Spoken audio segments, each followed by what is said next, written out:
Good morning students, I am Rita Sharma from MLP Group of Schools. Welcome you in chemistry classes. बच्चों आज हम 9th class chemistry के chapter 3 atoms and molecules से मोल concept के बारे में discuss करेंगे। मोल कंसेप्ट क्या होता है बेटा, अच्छे से समझिएगा। हायर क्लासेस में भी आपको ये कंसेप्ट काम आएगा, वहाँ पे भी इसके टॉपिक है, इसके कंसेप्ट हैं। तो बच्चों मोल क्या है, what is a mole, one mole, mole क्या होता है। तो बेटा मोल एटम्स को, आयंस को मेजरिंग करने का तरीका है, काउंट करने का एक नंबर है। ठीक है, अगर मैं आपसे कहूँ बच्चों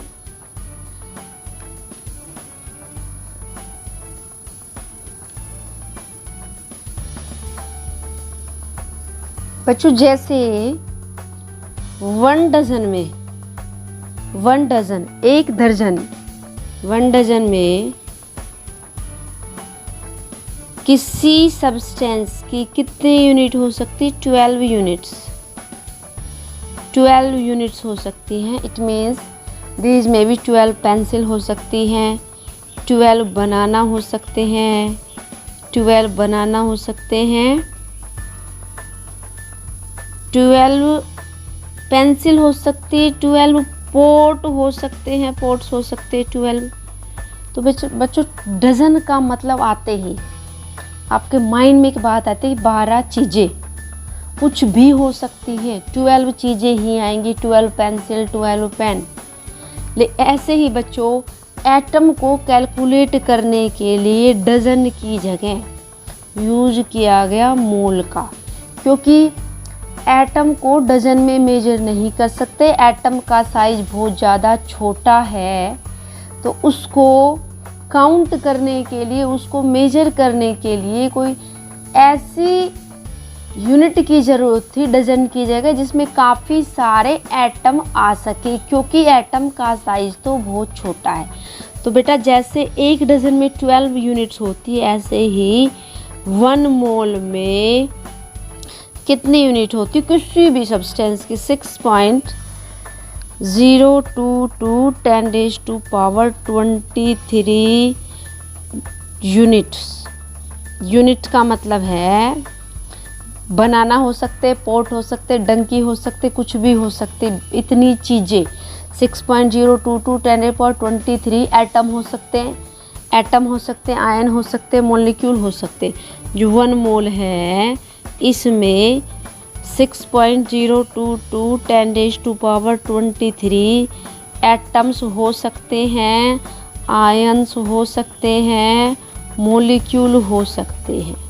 तो बच्चों 1 मोल क्या है, अब डायरेक्ट सीधा सीधा तो आपको समझ में आ गया कि 1 मोल का मतलब 6.022 10⁻23 चीज़ें, बनाना, एप्पल, पोट, डंकी, कुछ भी हो सकते हैं। एटम भी हो सकते हैं, आयन भी हो सकते हैं और मॉलिक्यूल भी हो सकते हैं। और बेटा ये जो नंबर है, ये जिस साइंटिस्ट ने दिया उसने अपना नाम रख दिया, और इन नंबर को क्या कहा जाता है, एवोगैड्रो नंबर कहा जाता है, AVOGADRO, एवोगैड्रो नंबर भी इसको कह देते हैं। और इसको बच्चों एन नोट से डिनोट करते हैं। और ये एवोगैड्रो किसके नाम पे पड़ा, इटालियन साइंटिस्ट एमिडो एवोगैड्रो के नाम पे ये नंबर एवोगैड्रो नंबर कहा गया है। इन्होंने ही ये एवोगैड्रो नंबर दिया है एटम को काउंट करने के लिए। तो बच्चों किसी भी सब्सटेंस का वो मास जिसमें इतने एटम हो, इतने आयन हो, इतने मॉलिक्यूल हो, उसको 1 मोल कहते हैं। अभी हम 1 मोल को डिफाइन करेंगे। ठीक है बच्चों, 1 मोल को अभी हम डिफाइन करेंगे बेटा। तो बच्चों 1 मोल क्या है, किसी सब्सटेंस का वो मास जिसमें एवोगैड्रो नंबर के बराबर एटम हो। अगर हम उस मास को लेकर के काउंट करने लग जाएं तो कितने एटम आने चाहिए बेटा उसमें, एवोगैड्रो नंबर के बराबर। एवोगैड्रो नंबर मीन 6.022 10⁻23 एटम अगर आते हैं तो उसको 1 मोल हम कहेंगे। फॉर एग्जांपल आपने कुछ सैंड ली और अपने पाम पे रख दी और आप उस पाम पे रख करके उसमें जितने भी पार्टिकल्स हैं वो कैलकुलेट करने लगे और पार्टिकल कितने आए 6.022 10⁻23। तो आपके पाम पे जो मास रखा गया उसको हम 1 मोल कहते हैं। What is 1 mole? Amount of substance, amount of a substance which have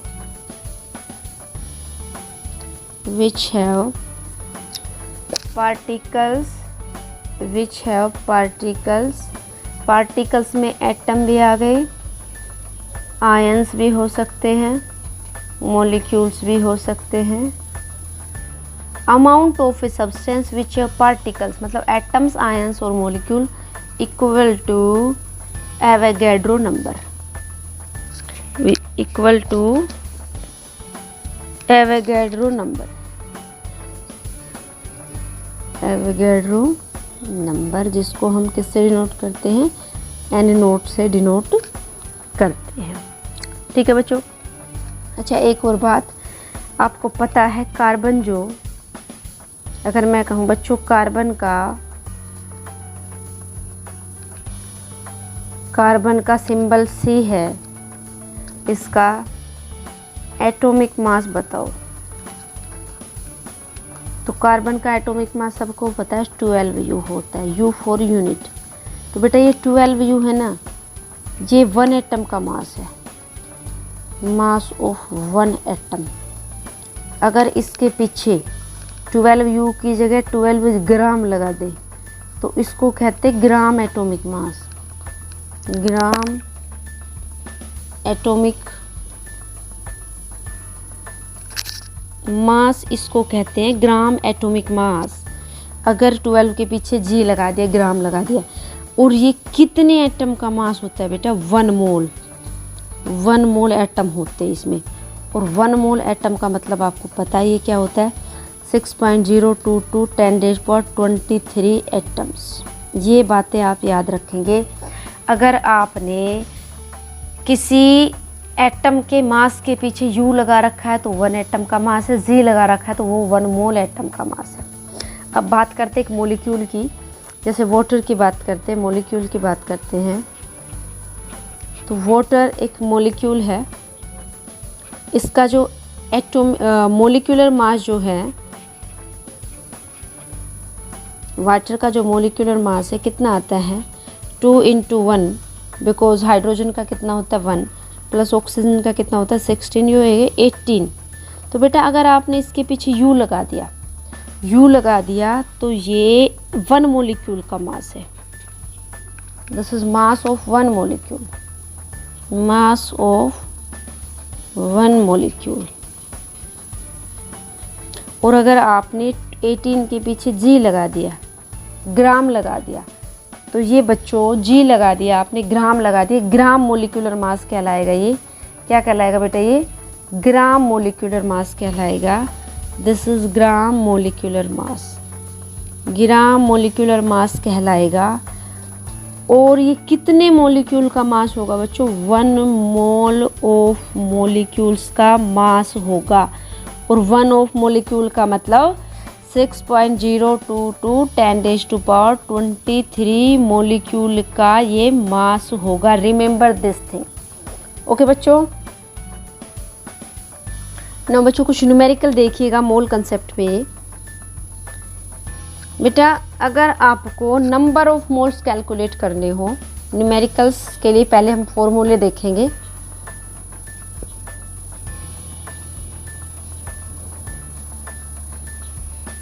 numericals on mole concept.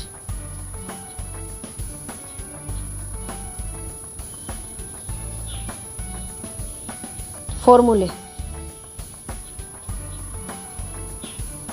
तो पहला फॉर्मूला मैं आपको बता रही हूँ फॉर कैलकुलेटिंग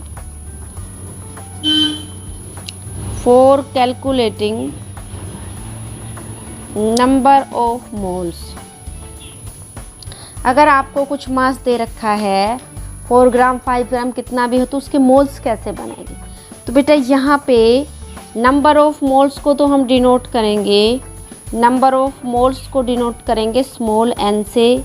जो आपको मास दे रखा है जिसके मोल्स बनाने हैं, गिवन मास को डिनोट करेंगे स्मॉल m से। और जो भी मॉलिक्यूल है उसका जो मास होगा उसको कहेंगे मोलर मास। मोलर मास को किससे डिनोट करेंगे बच्चों? मोलर मास को m से डिनोट करेंगे, कैपिटल M से। और बेटा एवोगैड्रो नंबर, एवोगैड्रो नंबर को हम डिनोट करेंगे, एवोगैड्रो नंबर ऑफ पार्टिकल्स जो अभी हमने बताया है, समझा है, उसको हम n नोट से डिनोट करेंगे। ठीक है, ये आप याद रखेंगे। For calculating number of moles, number of moles को स्मॉल n से डिनोट करेंगे, गिवन मास को m से डिनोट करेंगे, मोलर मास को कैपिटल M से डिनोट करेंगे, एवोगैड्रो नंबर को n नोट से। और अगर गिवन मास में पार्टिकल निकालने हो, कितने पार्टिकल हैं, given number of particles, given number of particles, particles they रखे हो, पार्टिकल्स में भी एटम्स आयंस कुछ भी हो सकते हैं, तो उसको डिनोट करेंगे n। बेटा एक न्यूमेरिकल देखिएगा, ये जो आपको अभी जो टर्म बताई है इन पे एक न्यूमेरिकल देखना बेटा। Calculate number of moles in 52 gram of helium. तो बेटा गिवन मास तो कितना हो गया 52 ग्राम, n नंबर ऑफ मोल्स हमें निकालने हैं। मोलर मास हीलियम का होता है 4 यूनिफाइड यूनिट। तो नंबर ऑफ मोल्स कैसे निकलेंगे? मोलर गिवन मास को मोलर मास से डिवाइड करते हैं। गिवन मास कितना है 52 और मोलर मास कितना है 4, तो ये कितना आ जाएगा बच्चों 13 आ जाएगा। तो आपको नंबर ऑफ मोल कभी भी निकालने हो तो आप उसका मोलर मास देखिएगा, गिवन मास देखिएगा, गिवन मास को मोलर मास से डिवाइड कर दीजिएगा, तो आपके क्या आ जाएंगे number of moles. Thank you for watching the video बच्चों। मोल कंसेप्ट को अच्छे से करिएगा, कल हम इसके न्यूमेरिकल आगे डिस्कस करेंगे।